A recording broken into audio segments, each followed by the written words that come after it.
Welcome to the Pathfinder Next Gen podcast, where young leaders open up the Pathfinder Next Gen community to tackle topics within sexual and reproductive health. We'll hear from Pathfinder experts, industry leaders, and other young changemakers so that we leave each episode informed and ready to advocate for improved global health.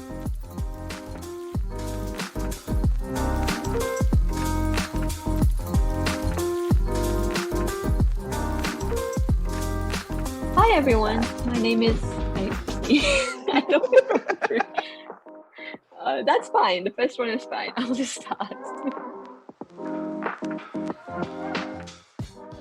Hi everyone, my name is Deepika and thank you for tuning in to the pilot episode of Pathfinder Next Gen podcast. We here at the Acacia Circle are excited to kick off the series in this new year of 2022 with the hope that we can create a positive impact in the reproductive health space, not just in the USA, but also across the globe.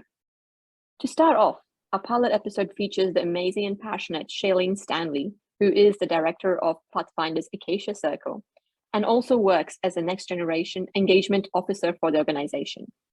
Shaylyn, welcome to our first episode of the Pathfinder Next Gen podcast. How are you doing today? I'm good, Deepika. Thanks for welcoming me on this podcast. I'm excited to be kicking off this series. How are you doing? I'm doing really well, thank you. Could you tell us a bit more about yourself for our listeners? Sure. So my name is Shaylyn Stanley, and as you've shared, I'm Pathfinder's Next Generation Engagement Officer. So at the organization, I focus on finding new ways that the organization can partner and work with young people, especially young advocates and leaders who are addressing sexual and reproductive health work around the world. It's a lot of fun. Especially because I get to work with fantastic young leaders like yourself on really important issues. Exciting. So as the next generation's engagement officer with Pathfinder, you do have a unique perspective on the organization's work. Can you share with us more about Pathfinder's work? Sure. So Pathfinder is an international organization that in its history has worked in over 100 countries around the world. Right now, we're working in closer to 20, always going where the need is greatest and always working to ensure that communities and health systems are really able to respond to and get the information that they need to make informed decisions about their sexual and reproductive health.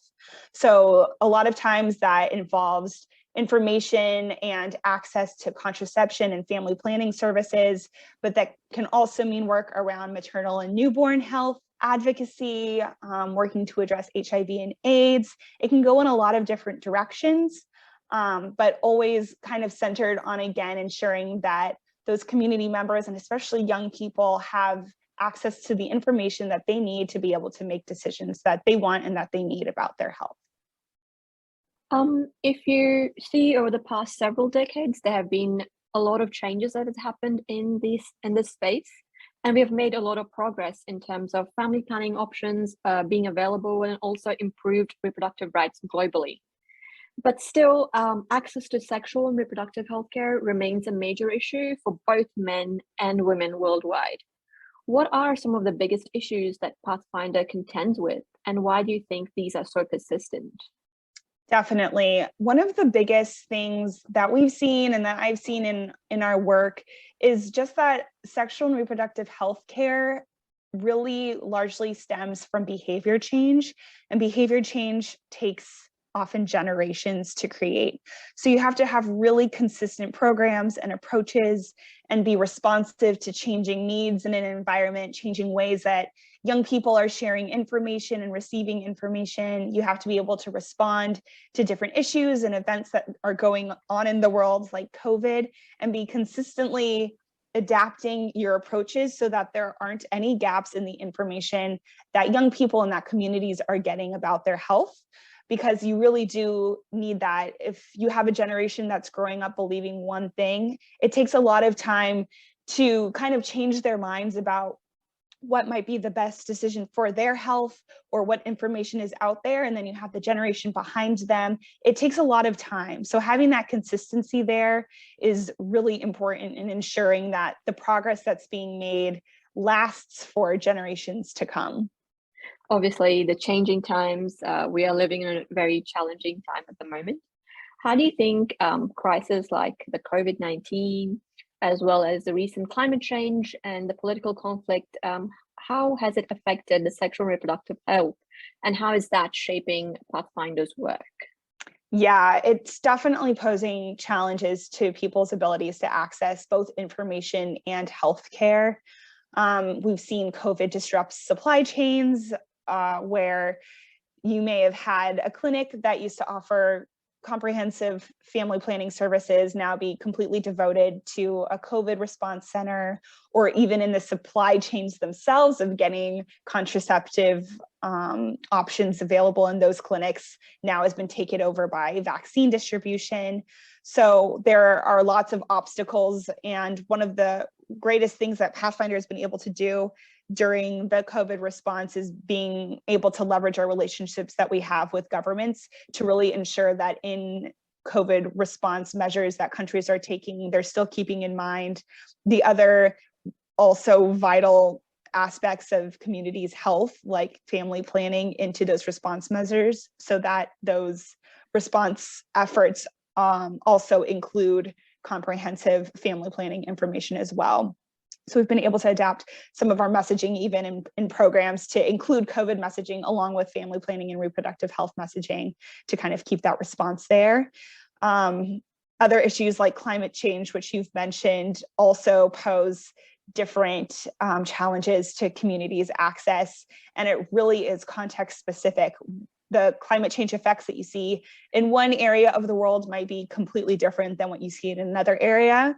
We actually held a Twitter chat in November of this past year in 2021, specifically around the intersections between climate and health. It was really interesting to see some of the responses that we got from both young people who were participating, as well as some of our partners that are also working on these issues. Some of the responses were things like how air pollution impacts frequency of respiratory issues, while in other areas of the world, drought may mean food insecurity, and that has implications on maternal and neonatal health. So these crises are some of those things that what we talked about with behavior change that we're keeping in mind, that we continue to address to make sure that there is consistency in both the information and the care that communities globally are able to access for their health. As you just mentioned, that these various crises, they have different effects in different areas, mainly because of the persistent gaps in global health that we see across the world. I know that to address these gaps, it requires a lot of coordination between the donors, the governments, nonprofits, as well as just the communities and the individuals themselves. As you know, this podcast is geared towards the next gen. Can you tell us a bit more about the role of the next gen can have in developing these solutions to the gaps in global health, and why this is so important to Pathfinder? Absolutely. So next gen, or the next generation of leaders, as we've discussed, are the upcoming and even current, in some cases, leaders across governments, across companies, nonprofits, and in their own personal lives too. And as they take on these leadership positions, it's critical that they have the understanding and skill set needed to advocate and support for the issues that directly affect them and for the issues that they care about. So for an organization like Pathfinder, that will be continuing to address to ever-changing issues in sexual and reproductive health, it's imperative for the organization to ensure that we're building that relationship with this next generation of leaders. So currently, how are the next gen engaged in the Pathfinder's mission? Yeah, so there are a variety of different ways that Pathfinder works with young people. Some of our programs that we are delivering globally are directly focused on engaging young people so that we can train them and make sure that they're getting the information that they need about their health. We also, though, engage with young people in a variety of different ways related to advocacy and providing tools and different capacity building opportunities so that they can emerge as even more knowledgeable and skilled advocates for sexual and reproductive health. So some of that is through global programs. We have a partnership for the Advanced Family Planning Project that's based in West Africa that works directly with young people and teaching them ways to develop smart goals around advocacy. And one of our flagship ways that we're doing that in the US is through a group called the Acacia Circle, which is a dynamic, tight-knit community of young people that are based in the US that want to learn more about Pathfinder and develop the skills that they need to be informed advocates, both for sexual and reproductive health as well as Pathfinder's mission. So there's a variety of different ways, but it's exciting to see how the organization is continuing to work with and adapt to the needs of young people. So that, again, we're continuing to build that momentum to drive progress for the global health areas we're able to address. So you mentioned Acacia Circle, and as all our listeners know, me being part of the Acacia Circle, as well as this podcast being one of Acacia's projects, can you give our listeners a little history about the origins of the Acacia Circle, as well as its missions and its recent achievements? Absolutely. So the Acacia Circle came out of an identified need for the organization to find new ways to better engage with this next generation of leaders. As we look to the future of the organization, again, we want to make sure that we're reflecting the needs of different stakeholders in the sexual and reproductive health community. And so the Acacia Circle was kind of our flagship way of launching that within the US. And we were looking at whether young people were interested in contributing more towards communications goals or advocacy goals or fundraising goals. And it started about 2 years ago now. And in that 2 years, we've really identified that young people in the US are continuing to look for different ways that they're able to advocate using their voice to advance both the mission of Pathfinder, but then also advance the global health opportunities that communities have. So in that time, we started off as 6 members, and now we have a group of 30 active members who meet throughout the year around different specific thematic areas or different workshops that we do. And we're excited to continue to expand and go global over this next year. That is great. I myself did not know we started off with 6 and now we are over 30 people. That is very exciting, the fact that we have grown so much in the last 2 years. What do you envision for the future for the next gen engagement, not only at Pathfinder, but also within Acacia Circle specifically? Yeah, absolutely. I think that the next gen engagement work at Pathfinder has so much ability to create a really diverse and tight-knit community of next gen who all have a similar mission and are located around the world. There's so much to be said about a community that's working together to build momentum and drive impact. The more stakeholders and individuals and organizations that you have represented working towards one shared goal, the more you're able to achieve. So for the Acacia Circle to continue to serve as leaders that are shaping exactly the programs that we want to be creating. I know within the Acacia Circle, we've talked about different expectations and goals that our members have, and that's really shaping what we're able to do with that group. So as we continue to expand and engage and grow to a more global community, will only be more effective in being able to drive resources towards the sexual and reproductive health and rights gaps that we see.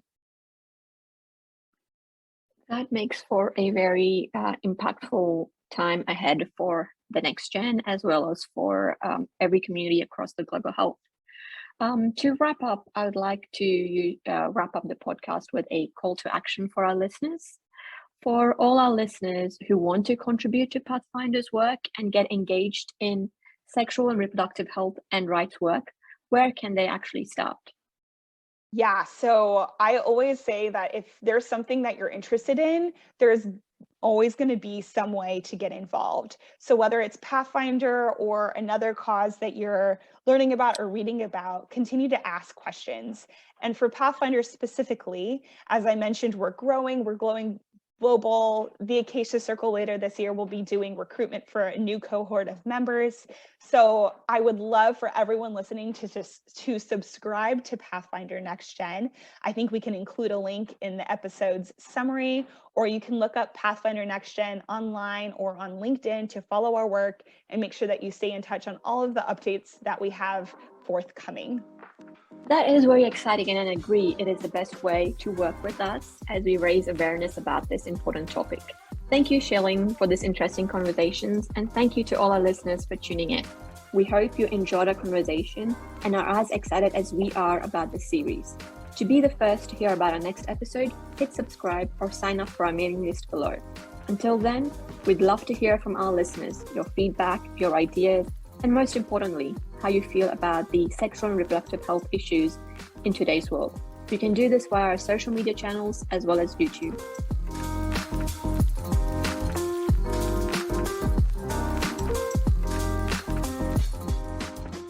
Please note that this is not an official Pathfinder podcast, but a product produced by passionate advocates and allies of Pathfinders.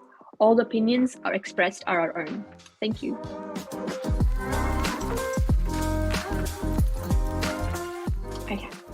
And how did that go? That went well. Good job, you guys. Oh my God. Was it?